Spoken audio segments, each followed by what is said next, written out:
Dating app पर मिलते हैं। उसी बीच उनकी बॉन्डिंग बहुत अच्छी बन जाती है और दोनों एक दूसरे से प्यार करने लगते हैं। बस लॉकडाउन खत्म होते ही चट मंगनी पट शादी। उससे पहले घर में बात तो कर लो। अरे माँ पापा कभी मना नहीं करेंगे। अमर की बात सुन रश्मि खुश हो जाती है।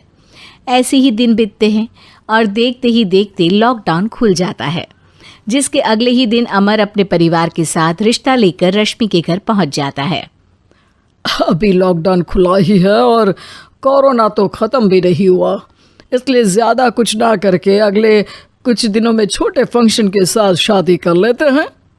अमर के पापा की बात पर सब सहमत हो जाते हैं। कुछ दिन बाद दोनों की शादी हो जाती है और रश्मि अपने ससुराल पहुंच जाती है। बेटा, शादी तो तूने अपनी मर्जी से कर ली, लेकिन बहू को बोल देना इस घर में हुक्म मेरा ही चलेगा, इसलिए अपना राज जमाने की कोशिश भी ना करें। माँ, रश्मि को यहाँ सिर्फ प्यार, आशीर्वाद और अपनापन चाहिए, पैसा या राज नहीं। बेटी की बात पर सास मुंह बनाए वहां से चली जाती है और अब वो हर रोज रश्मि को परेशान करना और ताने देना शुरू कर देती है।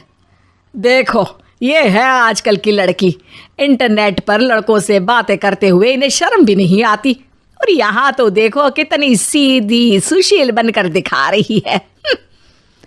मम्मी, शादी के रिश्ते वाले इंटरनेट ऐप से जब किसी को कोई दिक्कत नहीं है, फिर डेटिंग ऐप के जरिए मिलना किस तरह गलत हो सकता है? रश्मि के डेटिंग ऐप वाली बात सुन उसकी हैरान सास तुरंत तुनक कर पूरे घर को सिर पर उठा लेती है, जिसकी आवाज़ सुन अमर और उसके पापा भी वहाँ आ जाते हैं। हाय मेरी माता, इतना बड़ा झूठ! डेटिंग ऐप को इंटरनेट के जरिए मिली है बोलकर इस कलमुही को मेरे सर ला बिठा दिया। अरे नास पिटी, तुझे जरा भी शर्म नहीं आई? वहाँ न जाने कितने लड़कों से गुलू गुलू करके तुझे मेरा ही लड़का मिला था फंसाने के लिए। माँ, मुझे तो समझ नहीं आ रहा क्या बोले जा रही हो। डेटिंग ऐप इस्तेमाल करना कोई अपराध नहीं है, और तुम रश्मि को ऐसा कैसे बोल सकती हो? मैं भी तो था उस ऐप पर। पहले उसके लिए माँ से झूठ बोला और अब लड़ाई कर रहा है। सास और अमर की बात सुनकर रश्मि हैरान खड़ी रहती है।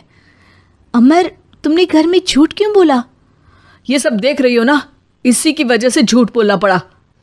एक तरफ अमर और रश्मि की ये बात चल रही होती है, वहीं दूसरी तरफ सास का नॉन स्टॉप क्लेश सबको परेशान कर देता है। सब एक